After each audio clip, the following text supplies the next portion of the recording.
Alright, this is Scott Tigg with you again on PVC train horns. I just want to show you how versatile they are.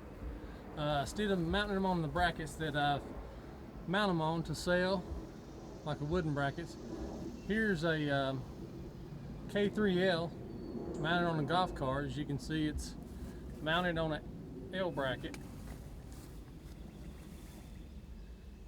And the lines is coming out of the horns to the air manifold right there. Then a 1/2 inch line comes out and connects with my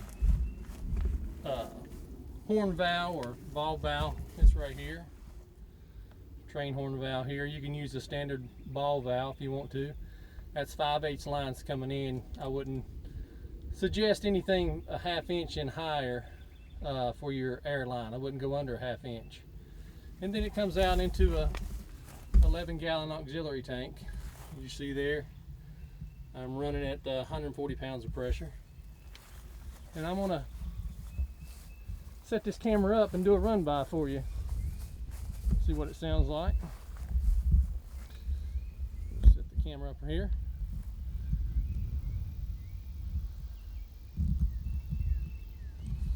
All right, here we go.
All right, PVC train horn, K3L.